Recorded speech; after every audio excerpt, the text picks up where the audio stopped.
The reason you aren't confident isn't because you are Huh? dumb or lazy or ugly. It's because you are scared of getting rejected. And your brain panics first and rejects you before anyone else even gets the chance.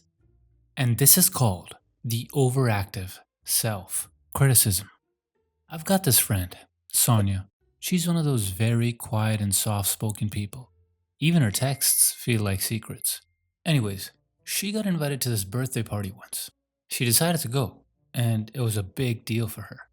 She was hyping herself up for a week about it. So when she showed up, of course, she was a bit nervous, tried to make small talk, and then somehow decided to tell the story about how her dog was chasing a mailman. But when she got to the punchline, she fumbled. And then here's what she got: silence.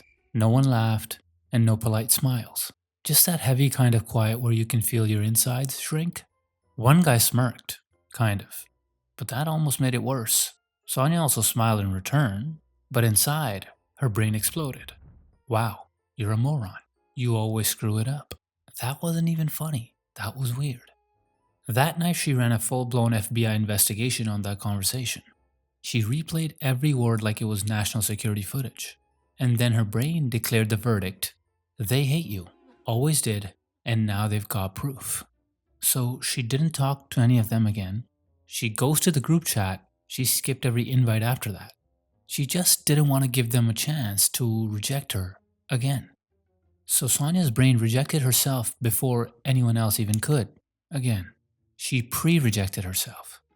That's what this overactive self criticism does.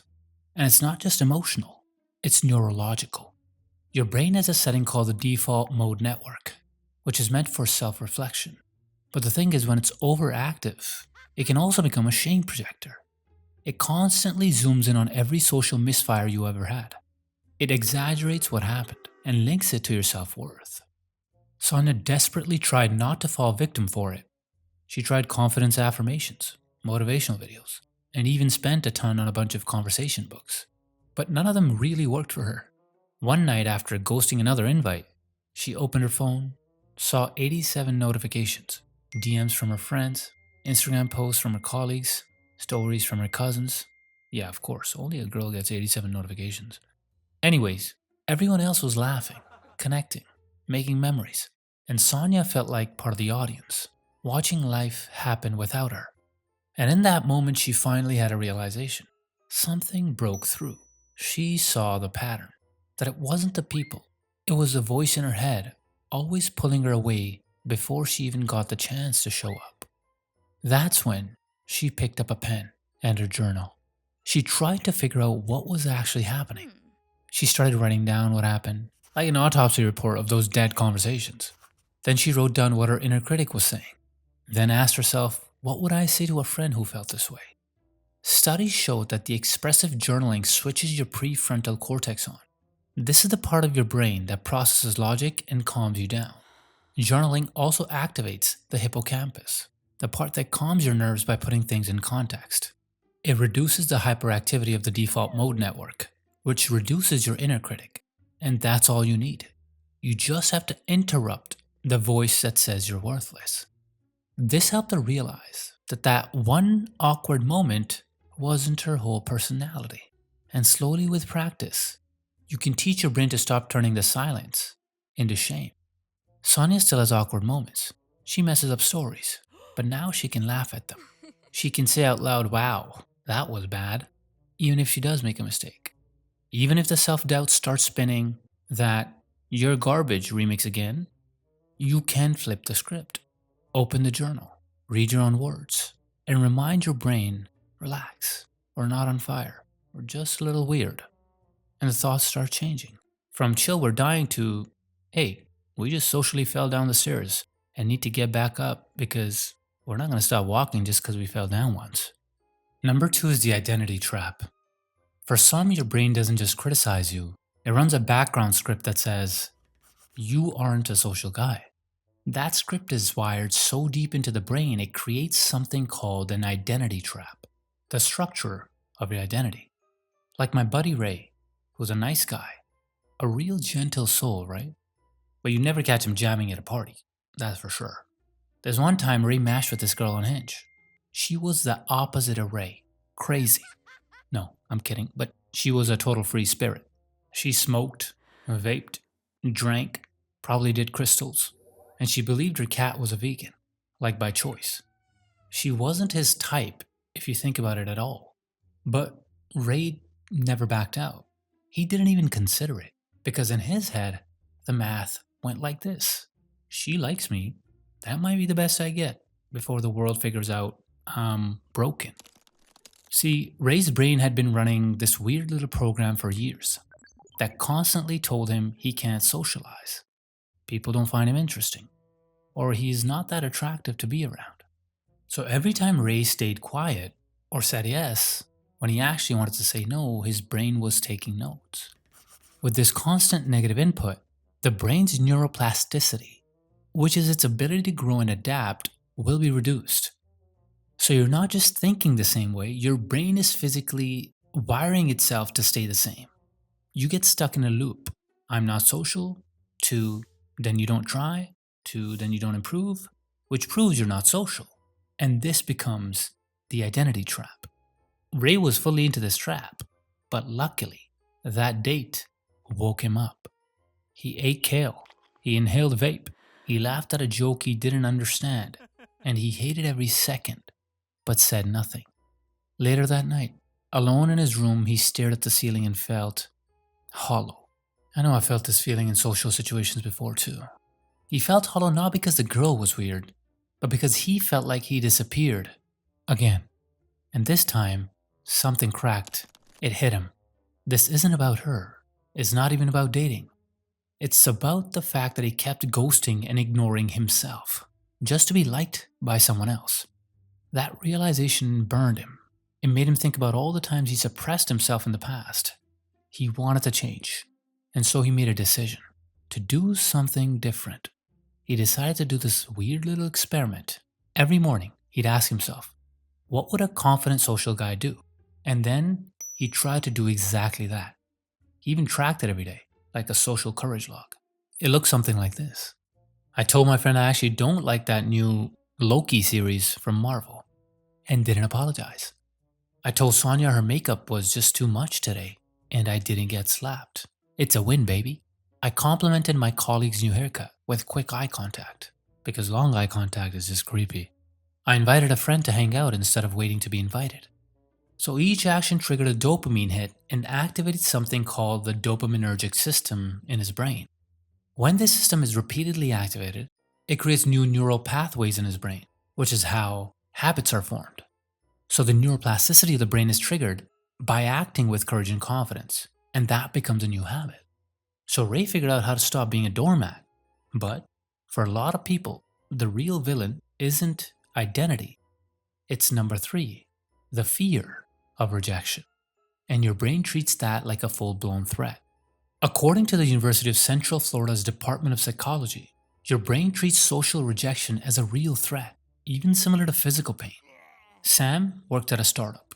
You know, the kind where everyone does everything except make money? He started as a content writer. By week 3, he was doing product demos, sales calls, intern training, social media. At one point, I'm pretty sure he was the HR department. And the reason he did all that is because he just couldn't say no. And it's not because he loved the job too much, but because he was scared of getting rejected by his team. He thought once he started saying no, he wouldn't belong to the team anymore. And that fear didn't come out of nowhere. Sam's school life was basically one long rejection letter. He got picked last for every team. His crush didn't just deny him, she called him Sean.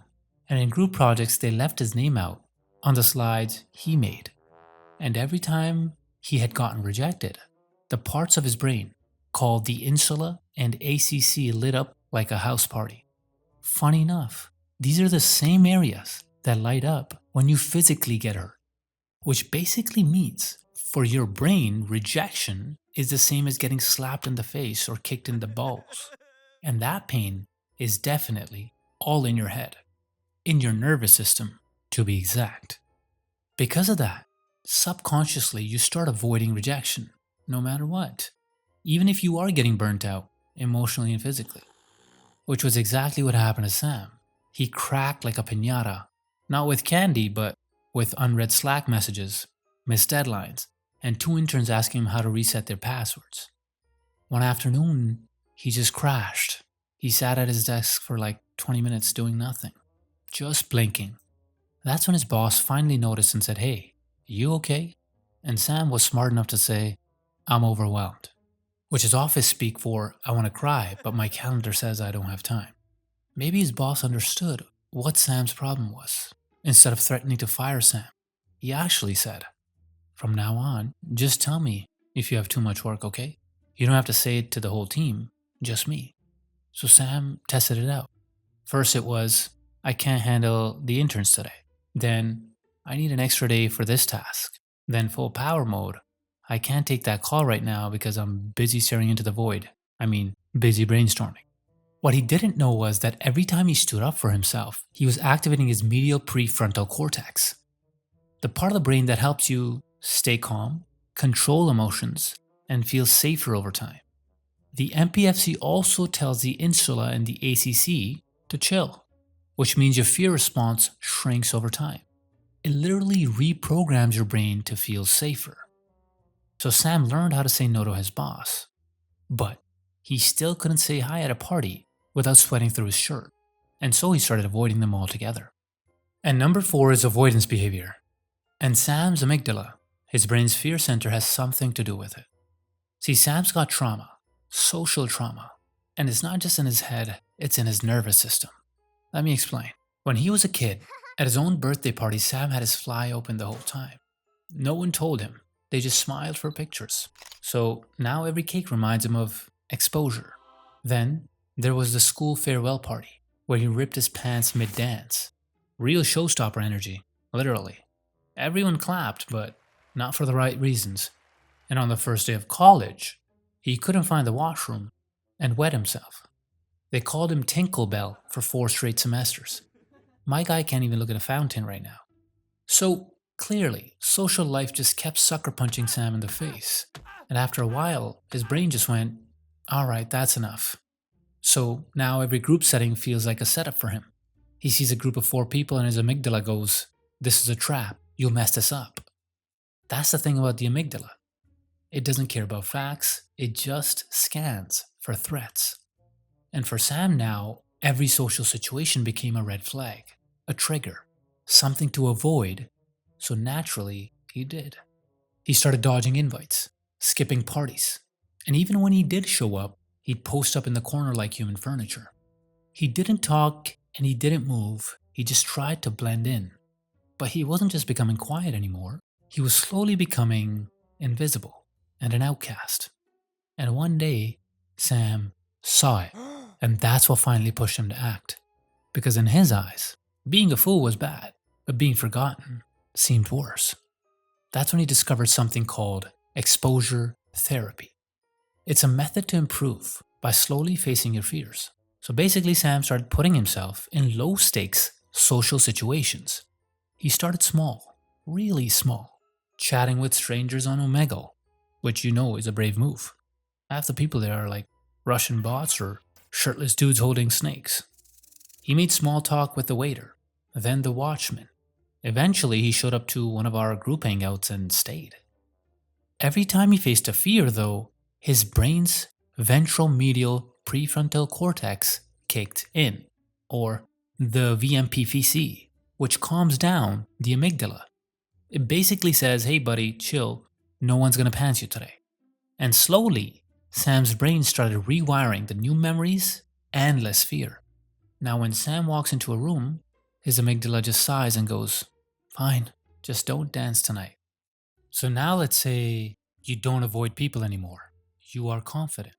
But what do you do when you finally get the courage to talk and suddenly you have nothing to say?